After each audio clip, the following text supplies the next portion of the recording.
Ngayon po, kino-question po yung notarization ng statement ni Gutesa. Dahil yung babae po, yung abogadong babae, nag-notarize, tinalikuran po niya ang kanyang signature, yung kanyang pirma. Nandyan po ba yung assistant natin para ipakita po natin?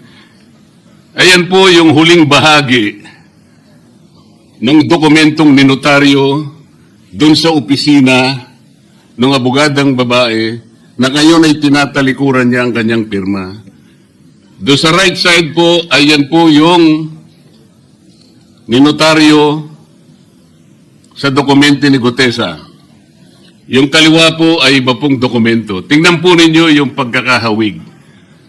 Ibig po ba ninyong sabihin, Ginoong Pangulo, yan pong notarial details, yun po yung kulay blue, na kung saan nandyan yung PTR, nandyan po yung MCLE number, nandyan po yung kanyang roll number, yung kanyang address. Nakuha po ba ni Gutesa mula sa opisina ng abogada at in-stamp niya?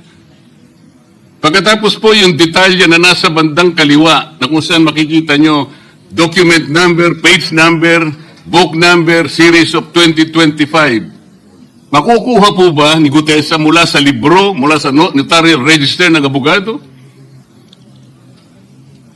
Paano niya makukuha? Tingnan po ninyo yung kabila, ganun din. Bakit po natin hahanapan ngayon si Gutesa at sasabihin pa natin dahil lamang tinalikuran ng babaeng nagnotaryo ang kanyang pirma? Pangkaraniwan na po kasi, Ginoong Pangulo, kahit pumunta kayo sa maraming lugar na kung saan nagnotaryo, hindi nyo po makikita ron ang abogado.